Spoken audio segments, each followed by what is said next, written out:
colegas y nos vamos rapidísimo a la mesa de periodistas porque ya está por acá Arturo Cano. ¿Cómo estás, Arturo? Muy buenas tardes. Buenas tardes, Adriana. ¿Cómo están todos? Saludos a quienes nos acompañan. Muchas gracias. Alberto Nájar, ¿cómo estás? Muy buenas tardes. Hola Adriana, buenas tardes. ¿Cómo están? ¿Cómo están Arturo y Juan? Y a todos los que nos ven y escuchan en este canal. Gracias, Alberto. Juan, ¿cómo estás? Buenas tardes. Buenas tardes, Adriana. Abrazo a ti, a Alberto, a Arturo, al auditorio y otro muy fuerte también a Julio. Pues para los que se perdieron el inicio del programa, les recuerdo que Julio se alargó un poco una conferencia en la que estuvo con algunos estudiantes y el día de hoy no va a estar, pero ya mañana está de regreso. Pero vamos a seguir con la mesa porque hay muchos temas esta semana también calientita en todos los aspectos políticos. Pues comenzar contigo, Arturo Cano. Pues hay pues mucho, no sé dónde quieran empezar, pero ayer, por ejemplo, veíamos en esta conferencia que ofrecieron los padres de los 43 normalistas, donde denuncian después de este informe, el tercer informe del GIEI, que pues, les vieron la cara y piden que Peña Nieto declare muchas críticas, que aunque reconocieron que hay avances en este gobierno y que hay una disposición del presidente López Obrador, pues también hay críticas muy importantes a las Fuerzas Armadas. ¿Cómo viste este tema, tanto pues del informe del GIEI como esta conferencia a que ayer dieron los padres de los normalistas, Arturo?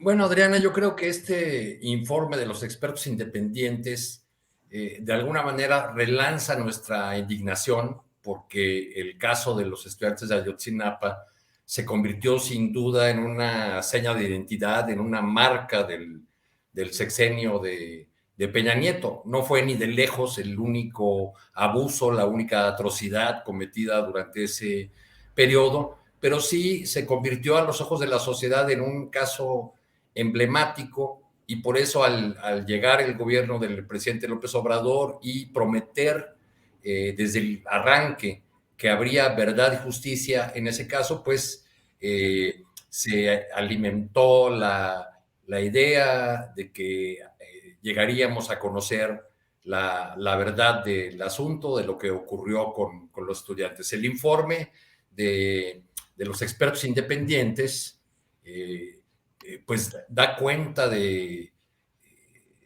que aquella consigna que se gritó desde 2014 en las calles de Guerrero, en las calles de la Ciudad de México y otras partes del país, pues no estaba nada alejada de la realidad, y me refiero, por supuesto, a la consigna de fue el Estado.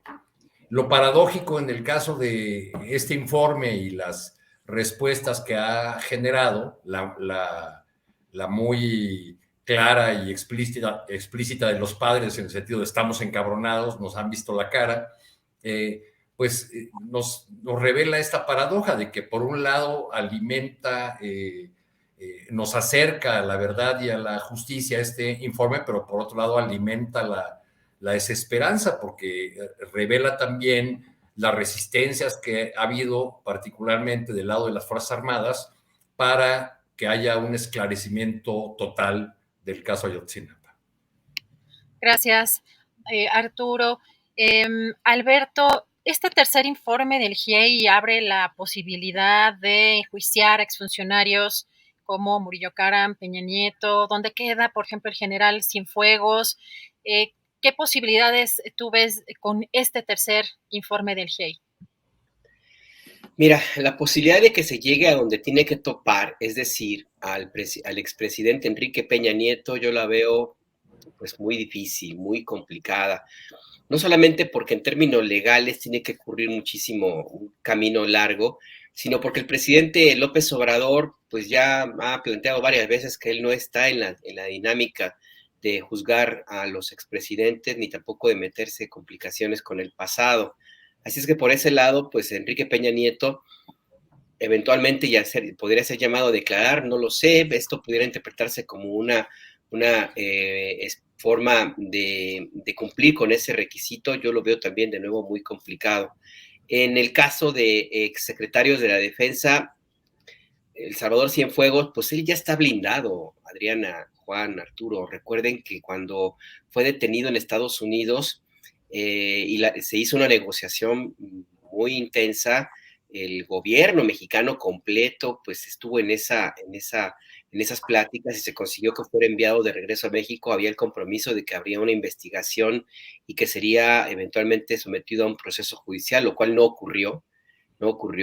Y eso a mí me hace entender pues que la cúpula que domina en la Secretaría de la Defensa Nacional no está dispuesta a permitir que se toque a uno de los suyos. Y el general Cienfuegos pues fue el mando superior del actual secretario de la Defensa, Luis Crescencio Sandoval, y forma parte muy importante de este grupo de generales de división y de nuevo pues de ese grupo de élite que domina el ejército mexicano. Así que por ese lado tampoco veo que haya posibilidades de que se le juzgue al secretario de la Defensa, porque el exsecretario de Defensa, perdón, abrir esa puerta implica abrir otras que van a conducir a atrocidades del pasado. Y nada más una investigación muy rápida, y Arturo debe tener más datos que yo, sobre el batallón 27 de infantería que tiene su base en Iguala, una revisión a qué tipo de historia tiene este grupo del ejército allí, pues puede llevar a complicaciones y a un juicio todavía más grande del que ya enfrentan el ejército mexicano por su participación en la guerra sucia de los años 70 y 80, por ejemplo. Y entonces por ese lado tampoco veo que haya mucho destino.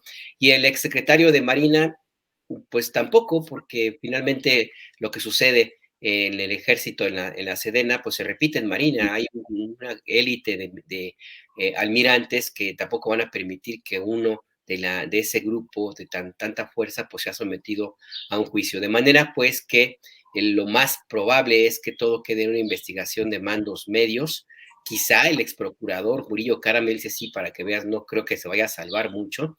Habrá que ver cuál sea la tela con la cual se va a presentar un probable juicio para que se pueda recortar y confeccionar lo que sea una investigación aterrizada. Pero yo creo que hasta ahí va a llegar la extradición de Tomás Cerón, el castigo a algunos mandos, algunos generales, como el que era el jefe de la zona militar con base en Chilpancingo, una investigación para saber quién ordenó que estuviera un grupo de élite de la Marina en el basurero de Cocula, la víspera de la llegada de Murillo Caram, la grabación de los drones y básicamente mandos policíacos, mandos militares de medio pelo. No creo que se llegue a sancionar al jefe de la zona naval que le correspondería el área de influencia de Iguala, Guerrero, porque resulta que el jefe de la zona naval, según reveló hoy el presidente López Obrador, pues es el actual secretario de Marina, así es que pues también lo veo complicado. Sí veo un poco difícil que haya una sanción a ese nivel, Adriana. Gracias, Alberto. Juan, igual en este tema, pues parte de lo que pues comenta Alberto Nájar, hoy el presidente deslindó de responsabilidades de alguna manera pues, al actual titular de la Secretaría de Marina, que pues en 2014 fue comandante a cargo de la 8ª Región Naval en Acapulco, Guerrero, durante estos hechos. Y ayer pues la conferencia de los padres recalcaba el hecho de la falta de cooperación por parte de las Fuerzas Armadas. ¿Cómo ves este tercer informe del GIEI y estas declaraciones, tanto del presidente López Obrador como de los padres de los 43? Ay, Adriana, pues mira, de entrada, sabemos desde hace años lo terrible del crimen contra los 43 normalistas de Ayotzinapa. Y luego, de ahí, el entramado de corrupción, de impunidad orquestado desde el Estado para enterrar la verdad sobre los hechos sucedidos durante la noche de Iguala. Aún así, aún teniendo esto como antecedente, lo revelado hace un par de días sobre las operaciones con las que se fabricaron mentiras que llamaron verdades, no deja, Adriana, de horrorizarnos, una vez más de indignarnos, de entristecernos ante lo miserable de todos quienes estuvieron involucrados en esta serie de crímenes. Y además de Cerón, pues Murillo Caram, Cienfuegos, Osorio Chong, Peña Nieto, deben, si en verdad se busca acabar con la impunidad, pues ser investigados. Y ellos tendrían que responder ante las autoridades. Las Fuerzas Armadas no actuaron solas, de motus propio. La Marina no lo hizo de motus propio. Tampoco por indicaciones de policías estatales o municipales. Ni siquiera por simplemente indicaciones de la Procuraduría. Ellos actuaron bajo las órdenes de su comandante supremo, quien a través de una cadena de mando es responsable de crímenes de lesa humanidad. Y hoy esa línea de mando sigue siendo protegida. Tan es así que, a pesar de que el presidente ha ordenado transparentar y entregar al GIEI archivos y demás documentación, pues esto no se ha dado. Hay investigaciones paralelas a la mal llamada verdad histórica que no han sido entregadas y existe una enorme y evidente resistencia para hacerlo. Entonces, lo que se presenta aquí de entrada, me parece, pues tendría que ser una oportunidad para dar un golpe a la impunidad, llevando a todos los actores desde el 26 de septiembre del 2014 hasta el día de hoy ante la justicia para que se investigue y solo así entonces se puede llegar a la verdad y con ello a la justicia para tal vez alcanzar el perdón que tanto dice buscar el presidente, pero aquí sin verdad y sin justicia este perdón es imposible que llegue. O sea, se necesita justicia para las víctimas y sus familias, también para el pueblo de México. Y aquel pacto añejo de impunidad, pues solo podrá ser destruido con la aplicación de la ley, pero una aplicación que no tenga distinciones. Ahí está la evidencia, ahí está el reclamo. También, por un lado, se ve voluntad, muy claro en Alejandro Encinas, en el GIEI. Ahora solo falta que ante lo apabullante de la evidencia, la autoridad actúe. Si no lo hace, no se podrá llegar al perdón. Si no se camina a él, no puede haber transformación tampoco. No puede haber cuarta transformación si existen elementos que puedan llevar a la investigación y estos pues se obvian de alguna manera. Y bueno, el presidente ya fue muy claro, lo dijo, lo que decir Alberto, ¿no? O sea, él no va a perseguir a expresidentes.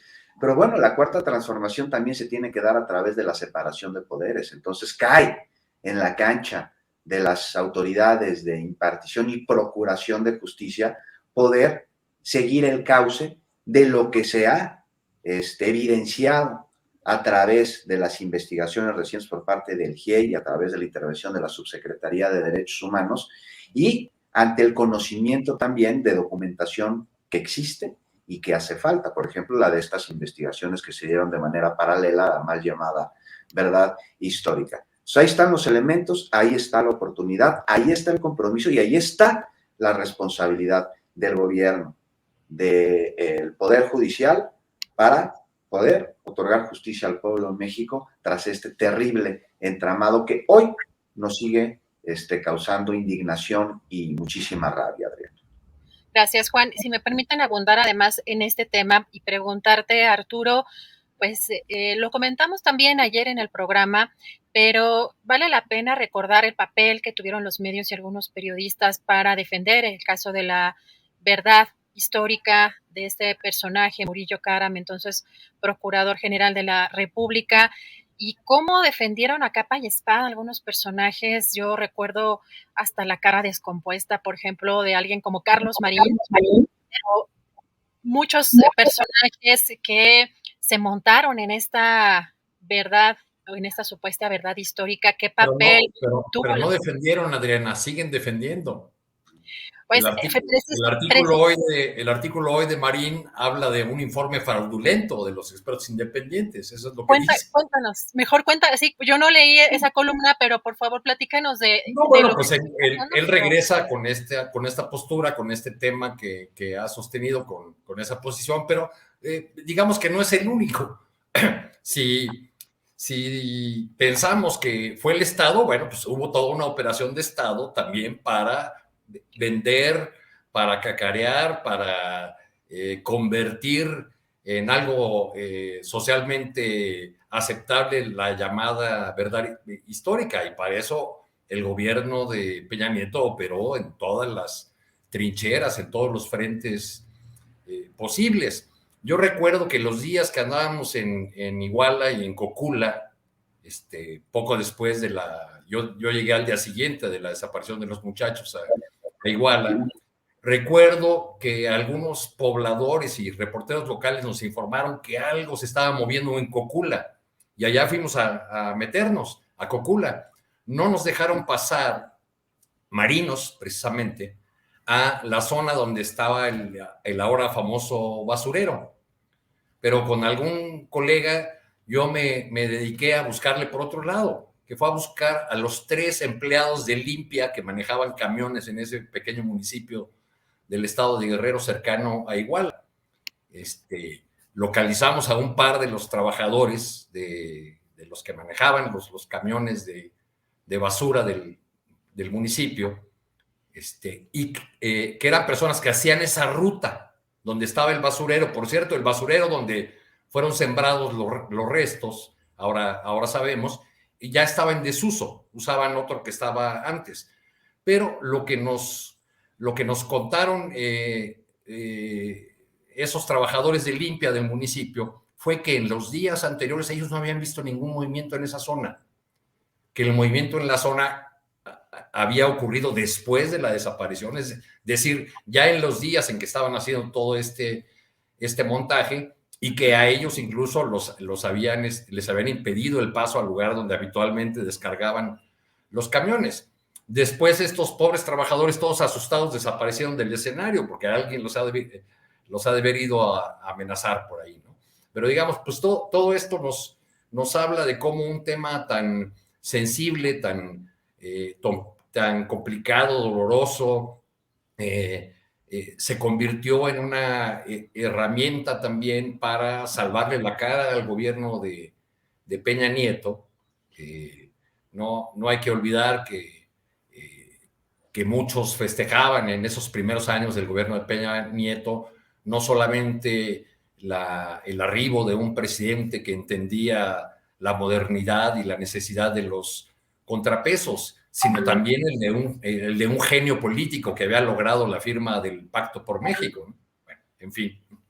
Claro, el Saving México, que se le acabó en unos meses, ¿no? Apenas sucedió lo de Ayotzinapa, pues sacaron lo de la Casa Blanca, recuerdo, creo que fue en ese mismo año, y nada más.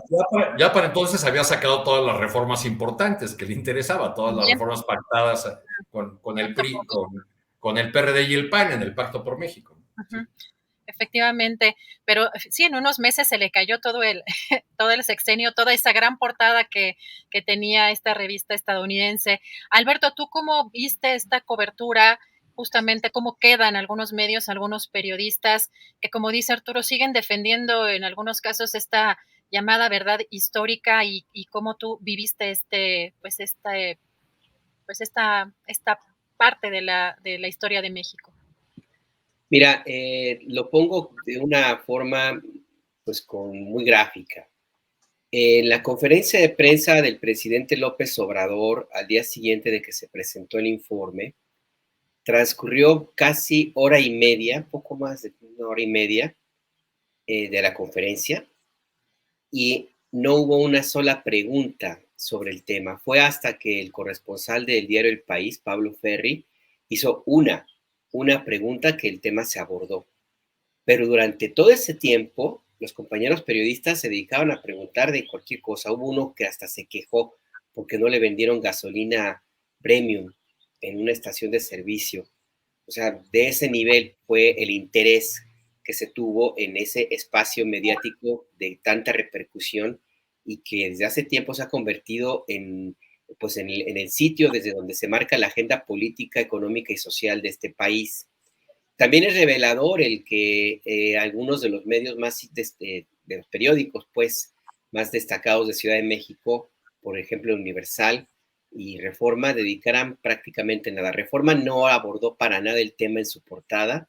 El Universal publicó una nota escondida en la parte de abajo, y los otros medios le dieron así como que una mínima importancia a este tema que pues de suyo propio debería haber sido un escándalo nacional, no solamente por las revelaciones de lo que implica la participación de elementos que no estaban contemplados dentro del escenario original, como es la Secretaría de Marina o el procurador Murillo Karam, ya presente él allí en el lugar del crimen, y por lo tanto, pues con eso ya habría alguna responsabilidad judicial muy explícita. Ya no puede decir que no sabía, sino porque efectivamente pues se confirma que la tesis de que fue el Estado pues es cierta, y de que se organizó toda una operación de una envergadura enorme a altísimos vuelos en el gobierno del expresidente Peña Nieto para tratar de impedir que se supiera lo que ocurrió esa noche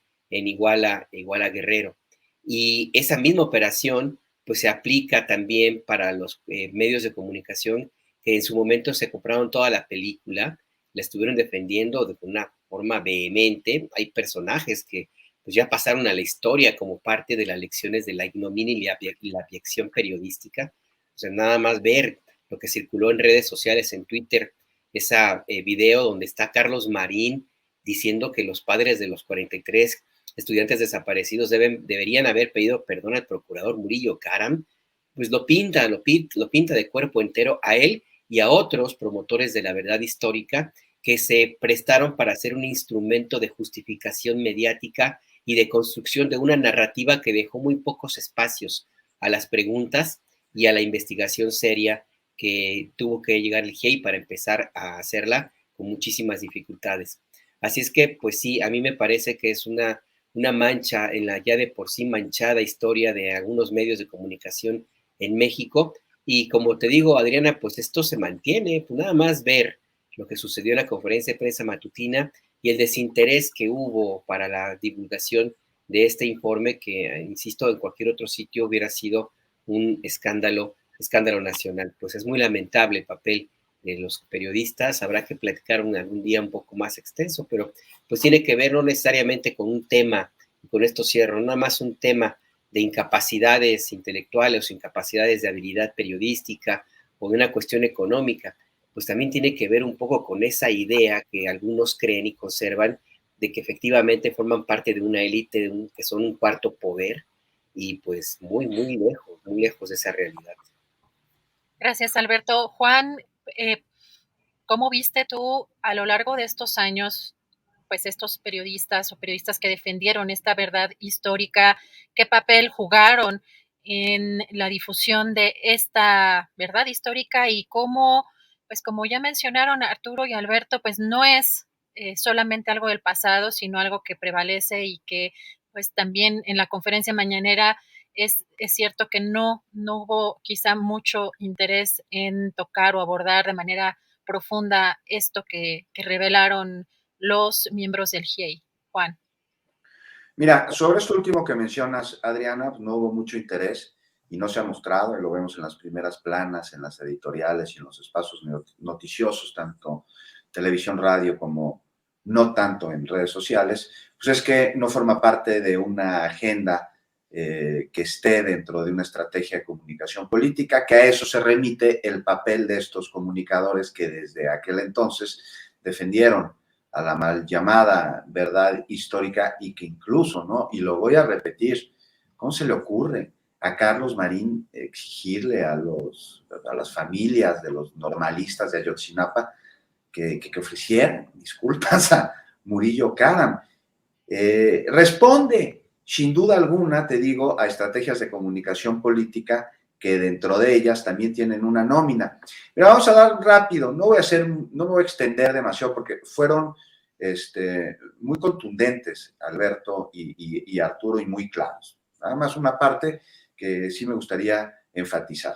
Hay que darle una revisada a quienes fueron, ya pongamos nada más en el sexenio de Felipe Calderón, los beneficiados a través de publicidad y de contratos de dinero, pues, ahí en el sexenio de Peña Nieto, ¿cuáles son los periodistas que más recibieron lana? Y mira, no es casualidad que muchos de ellos son de los que estamos hablando ahora en el sentido de que, pues, intentaron enaltecer una mentira histórica, en el caso Ayotzinapa, y con ello quitarle, borrarle, esconder la responsabilidad del Estado en un crimen que cometió, como coletazo de la guerra sucia. Hay que revisar cuáles fueron las publicidades que recibió Milenio, cuáles son los contratos en los que de manera directa o indirecta pues Carlos Marín tuvo acceso. Hay que ver el presupuesto para Ciro Gómez Leiva. También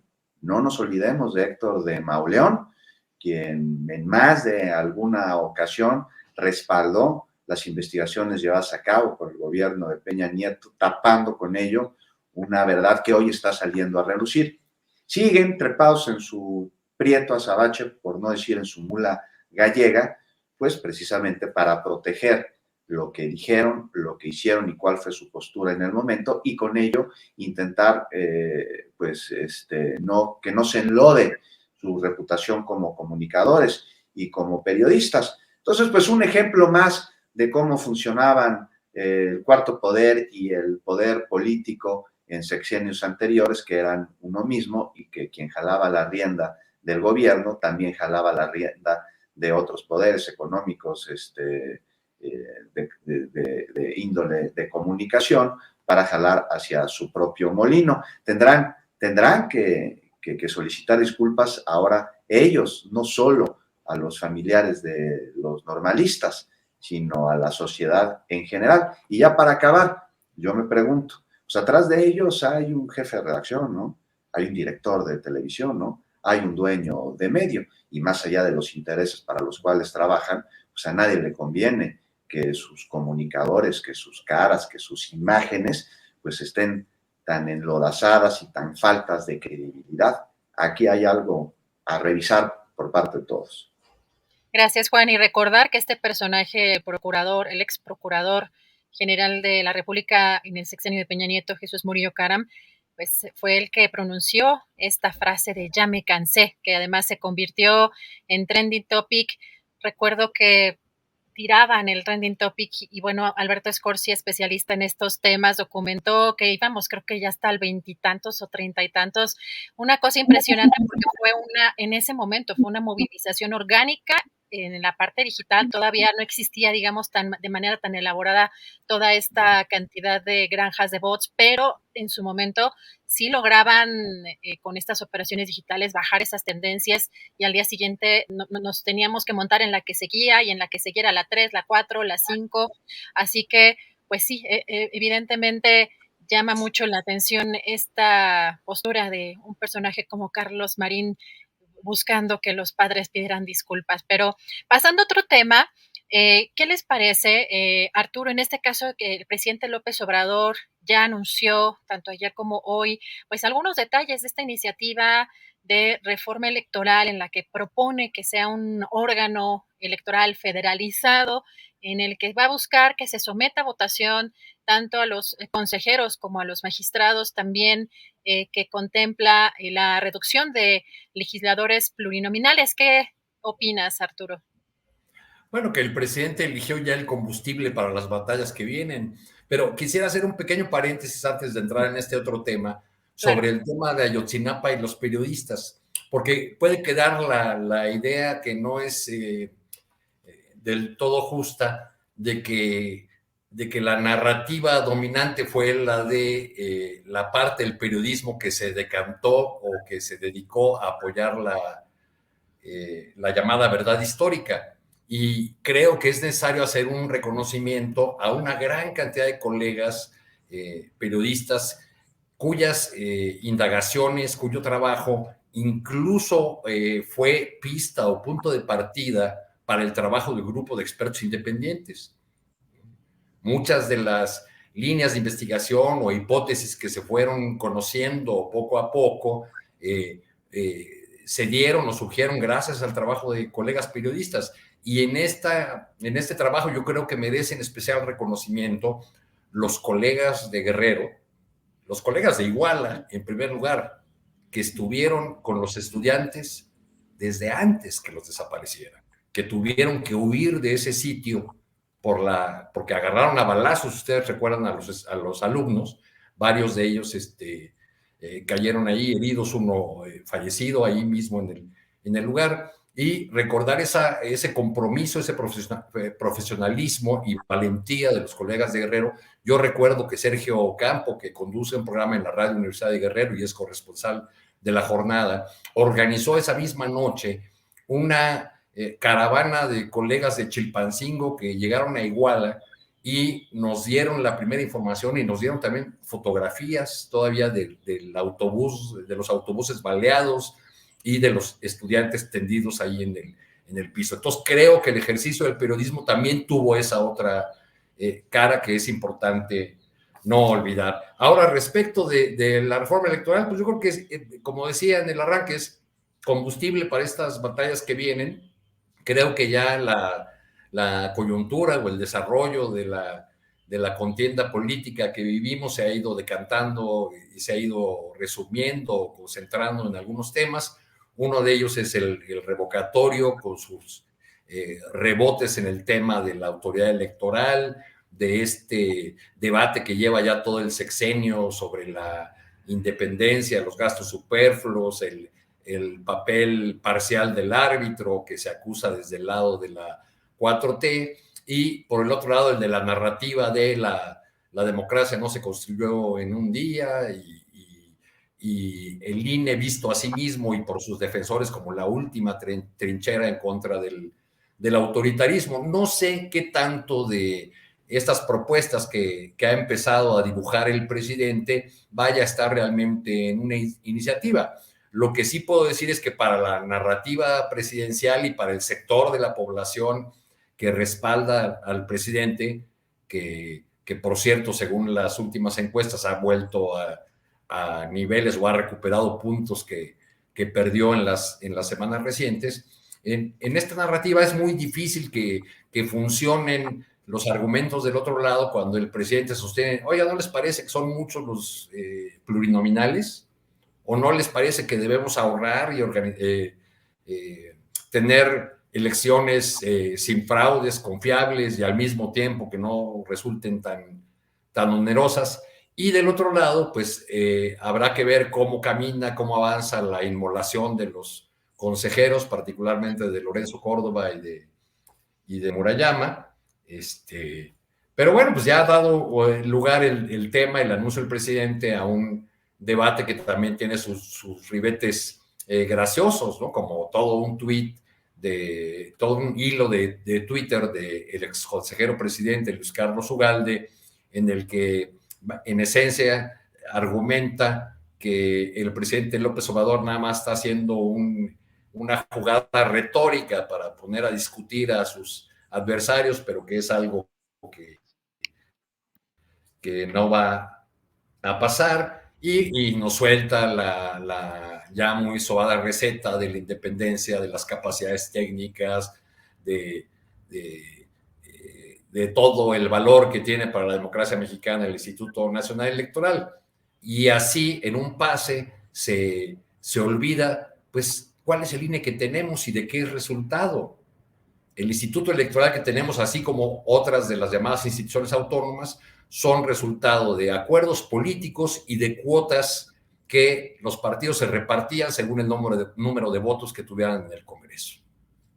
Ese es el INE. El propio Luis Carlos Ugalde no hubiese sido presidente del Instituto Nacional Electoral en la elección fraudulenta de 2006, por cierto, de no haber sido por un voto primigenio, el voto de la profesora Elbester Gordillo, que lo hizo su candidata a ocupar ese cargo de presidente del Consejo General del INE, pues por la sencilla razón de que era amigo, excompañero de banca de uno de sus más cercanos asesores. Gracias, Arturo. Pues justamente con ese tuit que mencionas, donde dice que pues, está provocando, dice, para usar su narrativa de que el INE México está al servicio de las élites neoliberales, y pues tuvimos creo que un déjà vu justamente al 2006, pero pues interesante todo este tema. Alberto, pues tú, ¿qué piensas de esta reforma electoral propuesta por el presidente? ¿Iría en contra de la pluralidad política, de la representación de minorías o partidos pequeños, o se garantizaría pues que no hubiera más fraudes en el futuro? ¿Cómo ves? Digo, es complejo porque tienen pues son varias propuestas dentro de esta iniciativa, y que las primeras podrán llamar mucho la atención en cuanto a la reducción de presupuestos, ¿no? Sigue el presidente mencionando que es el instituto electoral más caro del mundo, por ejemplo. Alberto, ¿qué piensas? Pues mira, es que sí se gasta mucho dinero en los partidos políticos, y el tema es que no se ha logrado resolver de alguna forma el que se gasten esas cantidades impresionantes de recursos, y lo peor, que no haya una forma de tener una supervisión, de auditoría, saber en qué se utilizan. No son pocos los casos de de políticos, personajes que pues se fueron a hacer campaña y pues nada más se fueron a hacer campaña para poder tener acceso a las prerrogativas y pues con eso se hicieron ahí su ronchita, ¿no? O las familias, la familia Riojas, según recuerdo, no recuerdo el partido político que fundaron y que desapareció y se quedaron con todo lo que el dinero que les había entregado, las propiedades que habían comprado, y de ahí también salieron de ahí con muchísimos recursos. Y sin contar, por supuesto, la utilización fraudulenta que hace este partido de las 4 mentiras, que ni es partido, ni es verde, ni es ecologista, y pues a lo mejor solamente de México sería la única, pero que se ha dedicado básicamente al cabildeo para favorecer a los negocios de la familia, las farmacias similares y la distribución y entrega de medicamentos al sector salud de México. O sea, nada más por eso me parece que sería muy positivo que se hiciera una reforma política que tuviera topes al gasto público que se entrega a los partidos políticos. Hay que ser cuidadosos porque si ya de por sí, con todo y que hay este dinero público, hay una cantidad impresionante de recursos desplegados por grupos políticos, locales, empresarios y de delincuencia organizada. Entonces sí hay que tener mucho cuidado en eso. En el tema de la reducción de legisladores plurinominales, yo no estoy muy seguro que sea la mejor salida para tener una representación más clara de la pluralidad política de México, porque desgraciadamente en este país el sistema partidista todavía no es lo suficientemente amplio ni plural como para eliminar a los partidos de Estado, partidos de gobierno, o la preeminencia de partidos que cuentan con financiamiento, respaldo de políticos, ya sea federales o locales. Nada más revisar la posición que tiene el partido en el gobierno, Morena, que está a punto de convertirse en un nuevo partido, pues no sé si llamarle de Estado, pero sí por lo menos a niveles tan extensos y de control social y político tan grande como lo tuvo el PRI en sus mejores épocas. Hace mucho que no teníamos un país tan pintado solamente de un solo color como las encuestas marcan que puede ocurrir en las elecciones de junio. Así es que pues sí es necesario hacer una reforma política. No estoy muy seguro que la propuesta que el presidente plantea sea la más adecuada. Qué bueno que se abra el debate. El tema está en que está tan polarizado de la situación y el debate político ahora mismo que la tentación de tratar de imponer una legislación o una reforma por parte de unos y otros de la oposición y también del partido de gobierno está allí. Yo no estoy muy seguro de que por ejemplo, que la forma de elegir a los consejeros ciudadanos que propuso López Obrador en la mañana, pues sea la más adecuada. O sea, parte de la base de que efectivamente el pueblo mexicano es muy educado políticamente, dice el presidente López Obrador, y yo no lo niego, yo creo que sí. El tema es, hay que ver hasta dónde llega ese nivel de formación política y el interés por estar atentos a una elección de personajes que no le van ni le vienen, que están muy lejos de su entorno cercano. Y lo vemos en la participación de las elecciones donde no se eligen, donde no se decide pues a gobernadores o a alcaldes o al presidente de la República. La participación suele ser muy baja. Lo vemos aquí en la capital del país donde se hacen elecciones para saber el destino del dinero que se entrega a las colonias, por ejemplo. Y la participación es muy, muy baja. Eso implica que el interés por algunos temas políticos está muy concentrado y yo no creo que la gente le interese saber quién es el candidato a ser consejero electoral del INE. Además de que está tan rara la vida política en México que yo no sé qué les puede ofrecer un consejero o un candidato a integrar el consejo del INE para convencer a los votantes. Un candidato a diputado te ofrece, no sé, pues techos, cemento, becas. ¿Qué va a ofrecer un consejero electoral? O sea, me parece ahí que está un poco extraña la propuesta del presidente López Obrador. Al final yo creo que, y con eso cierro, pues lo importante es que se abra el debate. Habrá que tener mucho cuidado en que la mayoría que tiene Morena en las cámaras y en los gobiernos estatales se convierta en una especie de aplausómetro para favorecer al presidente y que no cedan a la tentación de quedar bien con López Obrador y lo que salga sea un adefesio que resulte peor de lo que ya tenemos. Porque si nos quejamos de la parcialidad de Lorenzo Córdoba, pues también se corre el riesgo de que haya un presidente consejero del INE, o del Consejo del INE, perdón, que sea totalmente afín a la 4T, y eso tampoco ayuda. O sea, se supone que tiene que ser imparcial, es lo que creo, Adriana. Gracias, Alberto. Muy interesante estos señalamientos muy puntuales que haces. Juan, en este mismo sentido, ¿tú crees que esta reforma tal y como está propuesta por el presidente favorecería a Morena? Y te pongo dos temas o dos ángulos. Parte de la columna que hoy escribe Julio, precisamente en La Jornada, respecto a esta elección para consejeros, pues él comenta que pues debería predominar el conocimiento técnico y la honestidad, más no la popularidad, si habría un riesgo de que precisamente conforme también a lo que menciona pues Alberto Nájar, sea pues un personaje más popular que honesto y técnicamente digamos viable. Y también en el caso, por ejemplo, de que debería quizá abrirse la puerta de mejor forma o contundentemente a las candidaturas independientes, Julio plantea, por supuesto, el caso de Chile. ¿Cómo ves, Juan? Pues mira, es un tema que se tiene que revisar profundamente, como bien mencionas, y lo que dijo Alberto, resulta muy interesante. Estamos ante un asunto inédito en nuestro país que tendrá que revisarse. Vamos a ver cómo vienen las discusiones, vamos a ver cómo viene la iniciativa, cómo se discute en comisiones, y tendrá que contar con una enorme cantidad de candados para que no suceda esto que puntualmente menciona Alberto, y además de manera muy clara y muy acertada. Coincido con él en que falta mayor cultura de participación en México, que los ciudadanos acudimos a las urnas, pues ahí nomás para elegir a nuestros gobernantes, pero no sé, llevando a cabo este tipo de ejercicios y solo entonces podríamos avanzar en la materia. El peligro de que se voltee la moneda y de que por evitar tener un árbitro imparcial encontremos otro árbitro, pero que también sea imparcial,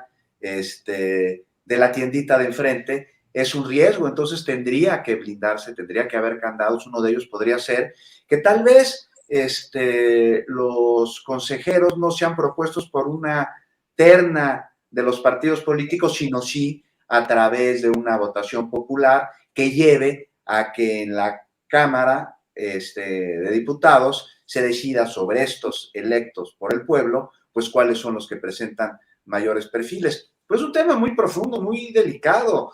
Hay que revisarlo con detenimiento porque pues no hay duda, ¿no? Me parece, Adriana, en que pues ya no solo para abonar la vida democrática del país, sino para protegerla, se requiere de una profunda revisión a las instituciones democráticas, ¿no? Encargadas pues de dar curso a la voluntad popular en México, y no solo a través de designar gobernantes o representantes, sino de casi todo lo que nos compete como ciudadanos.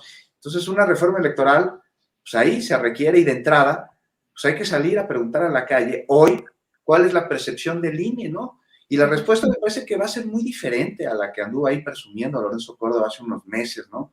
Resultó quién sabe qué ejercicio que dijo que lo iba a presentar y luego ya no sé si presentó porque ya no lo vimos, en fin. Pero más allá de eso, opino que hoy como nunca antes, tal vez porque también como nunca antes el país está enormemente politizado, el Instituto Electoral es sujeto de desconfianza, de descontento e incluso de indignación de muchos, de muchísimos, como si se tratara de una fuerza política, ¿no? Y no un órgano autónomo, como si defendiera intereses políticos determinados y no a la democracia a favor del pueblo. Y pues es que así se ha portado el INE, como una fuerza política más, como un opositor al gobierno actual, ya de manera frontal, ya descarada, sin tapujos. Y esto, pues caray, daña la democracia, daña al país y daña al instituto enormemente. Entonces sí, hay que salvar al INE, por supuesto, y creo que la mejor manera de hacerlo es a través de una reforma para blindarlo de la intromisión de los partidos políticos en su operación. Entonces, rápidamente, vamos a hacer tantito contexto. Hoy los consejeros del INE se eligen después de haber presentado una terna, pero te lo decía hace ratito, ¿de dónde viene esta terna? Pues de los grupos parlamentarios en la Cámara de Diputados, de los partidos, ¿no? Y ya se aprueba por el voto de las 2/3 partes de la Cámara. Y todo esto después de un proceso legislativo muy burocrático, muy largo, que incluye a un comité técnico cuyos integrantes también son electos en otro proceso igual de burocrático. Y bueno, algo similar sucede con los magistrados del Tribunal Electoral, pero esto en la Cámara de Senadores. ¿Y el pueblo? Pues bien, gracias. ni siquiera representado por sus legisladores, quienes velan por los intereses de sus partidos. Ahora, es un proceso en el que juegan las fuerzas políticas del país, no los ciudadanos, no los electores. Pues qué bueno, pues, que esto, pues, además de manera inédita en el mundo, porque creo que en ningún otro lugar del mundo se hace como propuso el presidente, se cambie y que los órganos encargados de la democracia en nuestro país se democraticen. O, pues pregunto, ¿ustedes quieren continuar con un INE, con un tribunal que inhiba la participación en ejercicios como la consulta, revocación de mandato? Porque están atentando con esto la voluntad popular. Porque aquí, pues hay que señalar una vez más que la revocación de mandato, pues no es la consulta del presidente, es una que el pueblo mandató al votar masivamente por él en 2018 y luego al participar activamente en los procesos de solicitud para que se lleve a cabo, de recolección de firmas y ahora de difusión, porque el INE pues, no la hace, pero se agencia, dice, no, yo, el único que puede hacer difusión soy yo, y no la hace. Y entonces los ciudadanos hacen difusión y les borran las barras. Ya hablaremos, si quieren, en otro momento de la veda. Pero bueno, nada más mencionar aquí que, ya para acabar, que qué maravilla que se reduzca la lana a los partidos políticos, ¿no? Y al mismo instituto que vive en un modo de lujo exótico que ni Buckingham tiene. Y nada más hacer una revisada, ¿no? Las investigaciones de Nancy Flores sobre los dispendios en el instituto. Y ahora sí ya, perdón, no iba a acabar, pero ahora sí, los pluris. A ver, cada 3 años, ¿no? Elegimos a nuestros diputados, a 300. Y luego se suman otros 200 que tienen las mismas facultades de que aquellos que votamos de manera directa, los mismos sueldos, pero ellos están en unas listas que elaboran una vez más los propios partidos de acuerdo a sus compromisos, ¿no? Y se supone que los plurinominales eran representantes de las minorías. No es así, perdieron su función, se convirtieron en otra cosa, en una moneda de cambio más de los partidos políticos. Entonces, pues, no sé, quitar los pluris, quitarles recursos a los partidos políticos, va a llevar a que sean eso, no organizaciones disfrazadas para chupar del presupuesto y ser negocio, como el familiar que es el verde, que existe nomás para hacer dinero. Por un lado, a través de las prerrogativas de presupuesto que le da el INE, y por otro, pues de las tranzas con las que a través de su participación en la vida política del país se mete dinero a su bolsillo. Pero ya, ahora sí, sí se va a tener que revisar muy bien la iniciativa, se va a tener que blindar y muchos, pero muchísimos candados deberá de contar. Gracias, Juan. Y pasando a otro tema, Arturo, pues hoy llamó la atención que Mariana Moguel, la hija de Rosario Robles, acudió a Palacio Nacional para entregarle al presidente López Obrador una carta escrita de puño y letra de Rosario Robles de culpa, de alguna manera, de una persecución en su contra al fiscal Gertz Manero, y pues le dice al presidente que solo él puede ponerle un alto. Una carta, pues, que llama la atención, Arturo, sí, pues, de alguna manera se está queriendo usar como alguna carta, digamos, política, lo que ya sucedió con el caso de la Suprema Corte y Alejandra Cuevas, y pues unos días después o 2 días después sale Rosario Robles pues, con esta postura culpando a Gertz Manero, en lo que en esta carta parece que explica que se vio su futuro en prisión, o se decidió en una conversación entre el propio presidente y el ex consejero jurídico Jules Scherer, y que habría sido propuesta precisamente por el fiscal Gertz Manero el mantenerla en prisión para hacer una presión y para que entregara a Rosario Robles quizá peces más gordos. ¿Cómo ves tú, Arturo, esta postura, esta carta que entregó, y si estarían en riesgo quizá con lo que denuncia en esta carta tanto el proceso de la propia Rosario Robles como pues otros procesos que lleva el fiscal, pues, luego de la polémica de pues este tema de Alejandra Cuevas? ¿Cómo ves este tema, Arturo? Bueno, yo voy a hacer en este tema nada más un pequeño apunte. Cuando fue a dar a prisión Rosario Robles, alguno de sus cercanos me contó que no fueron pocos de sus colaboradores o personas cercanas a ella que le dijeron que había una decisión de meterla a prisión. Y la respuesta de ella, muy pocos días antes de que quedara en prisión, era: no te preocupes, no va a pasar nada, ya hablé con Alejandro Gertz. Él a sus cercanos les decía que Gertz le había dado seguridades de que no habría un caso contra ella que la llevara a prisión. Bueno, pues esto le pasó entonces por haberle creído a Alejandro Gertz. Gracias, Arturo.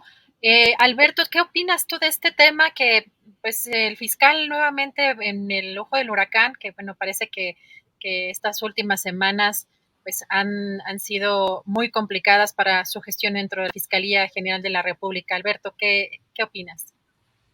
Pues mira, yo creo que tiene que revisarse el costo de mantener a un personaje con estas características como Alejandro Gertz Manero al frente de la Fiscalía General de la República, que es la primera vez que es autónoma en la historia de México, porque le quedan todavía varios años en el cargo y el presidente López Obrador está empecinado, no hay otra palabra, en mantenerlo en el cargo, en que siga allí.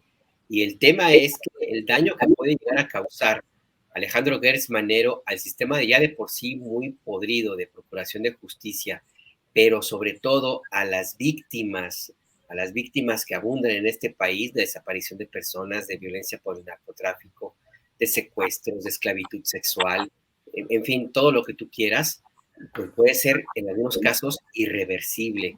Acaba de morir el papá de uno de los estudiantes asesinados por el ejército en el TEC de Monterrey, allá en Monterrey, Nuevo León. Ya había muerto la mamá de este joven. Esa familia ya no alcanzó justicia. Y como ese, ¿cuántos casos más puede haber? Y el tema aquí es que esa parte de brindarle justicia a esa familia le correspondía también a la Fiscalía General de la República. Entonces, de ese tamaño es el costo que puede haber para este México ya de por sí dolido, el que se mantenga por razones políticas o quién sabe por qué, a un personaje que ha demostrado pues que se dedica simplemente a ser como es, como ha sido siempre. Ver primero por sus intereses y después por lo que se supone que tiene que cumplir con su responsabilidad.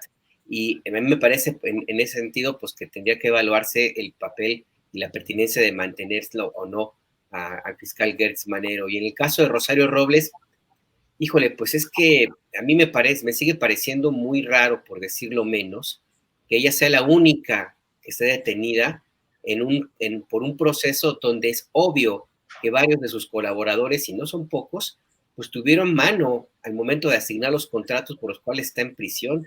Nada más checar a su oficial mayor y a sus asesores, a Cebadúa y a Ramón Sosamontes, por ejemplo. ¿Por qué no están en la cárcel ellos? ¿Por qué no están en la cárcel o investigados Luis Videgaray, por ejemplo, que era el que daba las órdenes al gabinete de Peña Nieto? ¿Por qué no está investigado el ya hoy senador Miguel Ángel Osorio Chong, por ejemplo? Yo creo que ahí Rosario Robles también está pagando, coincido con Arturo, un poco de la ingenuidad de haber creído no solamente en Alejandro Gertz, sino haber creído en la amistad del presidente que le dijo, no te preocupes, Rosario, ahí la llevas. Gracias, Alberto. Juan, pues no sé cómo ves este caso en la carta que revela pues algunas de las que ella considera serían pues irregularidades en este proceso, que entre otras cosas, pues por lo que se le acusa no ameritaría estar en prisión, pero que además también hay que reconocer que el caso, por ejemplo, de Emilio Lozoya tampoco ha avanzado y no se ha podido pues fincar responsabilidades como muy puntuales en estos dos casos, y que pues después de lo que hemos visto por parte de la actuación de la propia fiscalía, sí habría riesgo de que más de estos casos se cayeran. ¿O cómo ves esta postura tanto del fiscal, tanto el trabajo del fiscal, como pues este señalamiento que hace Rosario Robles y esta petición que hace al presidente para que pues pare esto en su contra?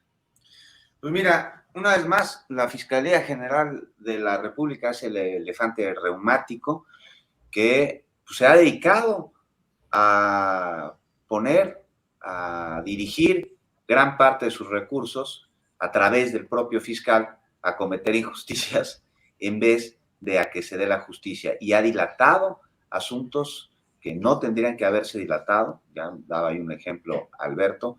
Tenemos procesos detenidos de terrible injusticia como el de Brenda Quevedo o el del mismo Israel Vallarta, y pues por otro lado una operación, como vimos en el caso de la vendetta personal de Alejandro Gertz, en donde finalmente terminó haciéndose justicia después de que la injusticia se cometió durante un buen tiempo. Ahora, sobre Rosario Robles, pues es que va junto con pegado, ¿no? Rosario Robles tendría que estar siendo investigada y tendría la Fiscalía que contar con elementos para acreditar su participación en el terrible fraude de la estafa maestra.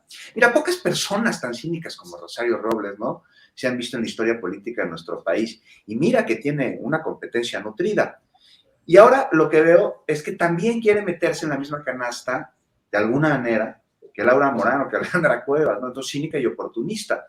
La razón por la que está en la cárcel y por la que ha sido detenida, por la que está en el escrutinio público, pues no es por ninguna confabulación política. No hay que olvidar que es presunta responsable de un delito que involucra un fraude millonario con el que se enriqueció a costa del hambre de los más pobres, ella y una interminable lista de personas. Ahora, si no se ha querido acoger al criterio de oportunidad, es su decisión y sus razones, que seguramente responden más al miedo que otra cosa, serán tan contundentes como su silencio.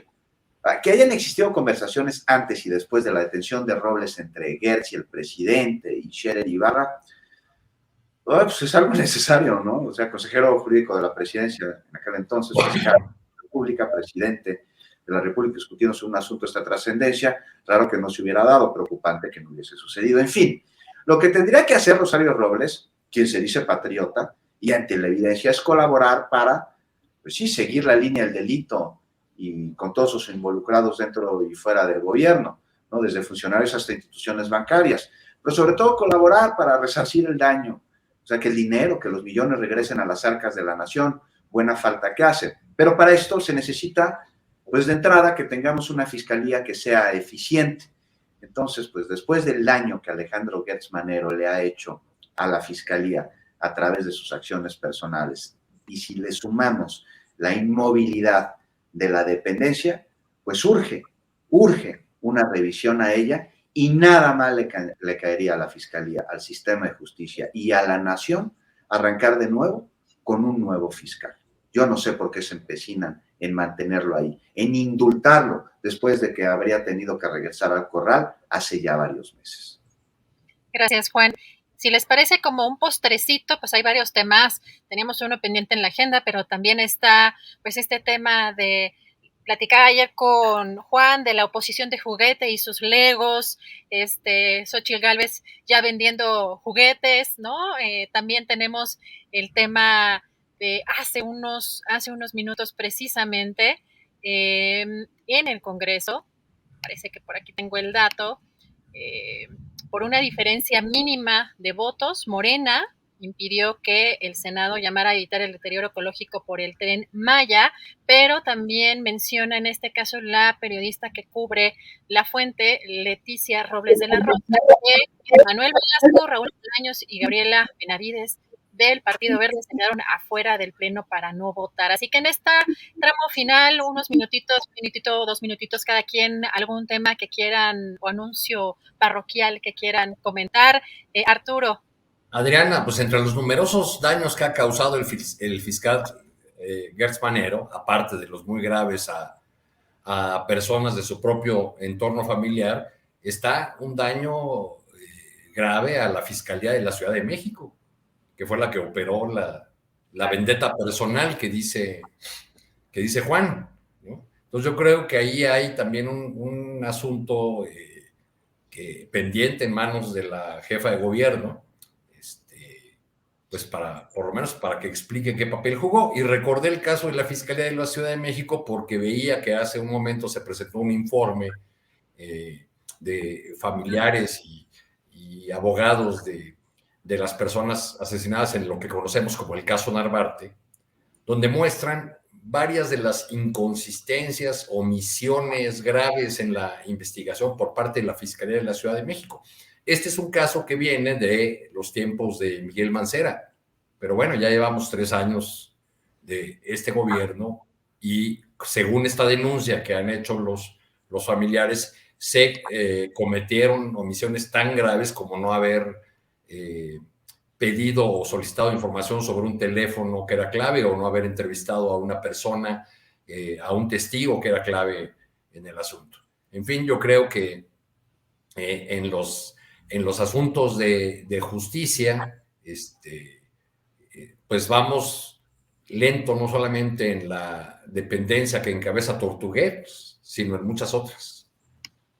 Arturo, fíjate que esto que comentas, justamente también estaba dándole seguimiento a esta conferencia y es preocupante lo que revelan familiares de pues las personas que fueron asesinadas en estos lamentables hechos de, como comentas, el llamado caso Narvarte, y que además de que recuerdan que filtraron información, además denuncian un trato grosero, irrespetuoso, denigrante, señalan que hay revictimización, estigmatización por parte de la Fiscalía, así que es también importante mencionar en este caso la actuación de la actual Fiscalía de la Ciudad de México.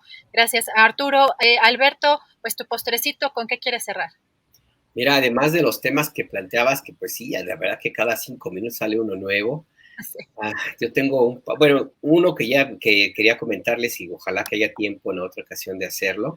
Y otro que acaba de un tribunal federal que revocó los amparos que se habían interpuesto para detener la construcción de los últimos tramos del Tren Maya. Lo están denunciando algunas organizaciones civiles, así es que pues parece ser que ahora sí ya el tren ya no tiene nada que lo detenga, empieza a perfilarse ya muchas quejas, denuncias de parte de las ONGs que habían interpuesto estos amparos, así es que pues el Tren Maya parece que ya libró este escollo legal, habrá que revisarlo si hay posibilidades de alguna presentación de otro argumento legal, como de nuevo, o si tendría que llegar a la Suprema Corte si es que es el caso. Esto acaba de ocurrir hace unos minutos. Y lo otro, pues que ya yo me sigo pensando que no sé cómo definirlo, si es una cuestión de inexperiencia política, de capricho personal, de perfil ya, igual tú, Juan, puedes ayudar en eso, un perfil de personalidad, el que ha metido de nuevo a un lío del cual ya aparentemente había salido Sandra Cuevas, la alcaldesa de Cuauhtémoc, pues resulta que le van a reiniciar el proceso porque pues no cumplió con el acuerdo que había llegado con las víctimas pues de lo que la fue acusada. De hecho, comentaba alguien que en la audiencia de ayer, creo, se enojó tanto que hasta corrió a sus abogados, no sé si a golpes, pero que los corrió, y básicamente pues ella está en la idea de que ya se disculpó y que no hay nada que le hagan entender que lo que tiene que hacer es cumplir con lo que le dijo el juez. Entonces, pues no sé, a lo mejor es una cuestión ya de una cuestión de personalidad. ¿No te parece, Alberto, que no se ve una defensa muy encendida desde el bando opositor a Sandra Cuevas? Como no. Yo he visto muy pocos personajes defendiéndola, no sé. Pues ahí no sé está Lía Limón, ahí está, ya estuvo diciendo ahí. Pero fuera de Lía y Belanzuarán y algún otro. Creo que ya no, tampoco como al inicio de todo este proceso, yo creo que también, yo coincido con Arturo que he visto una disminución de la defensa de Sandra Cuevas. Pues es que a lo mejor se dieron cuenta de una cuestión de personalidad que no le va a ayudar. Es que no les tocó pelota. Esto ya no les conviene seguir defendiéndola, pues estos cuates no dan paso sin guarache, porque no se habían dado cuenta de que Sandra Cuevas tiene un enemigo de gran envergadura, que es ella misma, a través de un trastorno que bien valdría la pena analizar y de qué manera muy profesional, pues no voy a mencionar aquí porque tendría que entrevistarla varias veces de manera presencial para después hacerle una serie de exámenes proyectivos y determinar pues qué trastorno se sugeriría, pero de lo que sí podemos hablar es de la conducta, y es una conducta de absoluto autoboicot a través de la cegazón que produce el autojuicio, y entonces se inventa historias en las que termina creyendo como que ella ya dio disculpas, cuando evidentemente no lo hizo. Si es un caso digno de analizar, es responsabilidad absoluta de Sandra Cuevas, pero es culpa de los que votaron por ella ahí en la alcaldía. Monreal, no le des vueltas también. Vamos a llamarle por el momento el síndrome Carolina Herrera.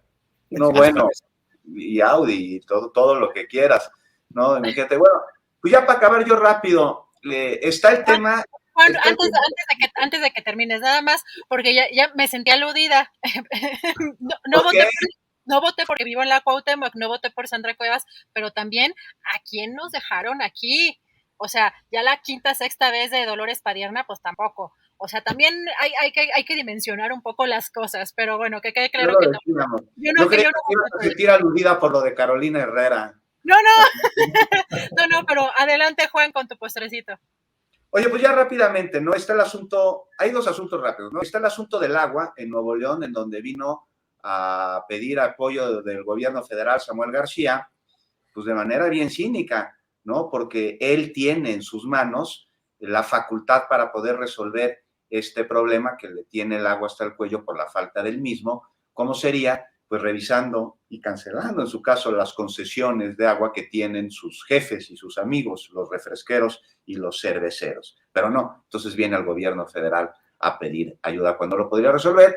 Y ya no, nada más lo de recordar ya para irnos con una carcajada, un tema nada serio, que es la oposición de juguete que juega a ser oposición, que se ocupa más que de investigar, no sé, el entramado de corrupción de los 43 o de discutir objetivamente cuáles son las implicaciones de una reforma energética que beneficie a nuestro país o de otra cosa, pues no se dedican a armar legos en lo que tienen experiencia, porque ahí veíamos que ya habían hecho por ahí a la suavicrema, ¿no? Que finalmente es eso, es un lego muy, muy claro, ¿no? Y ya, o sea, ya el tema en serio, qué pena de desplantes, ¿no? Porque tan necesaria que es una oposición en cualquier democracia y nosotros pues, teniendo una que en lugar de ser contrapeso, pues es un lastre para la vida democrática del país. Vergüenza les tendría que dar.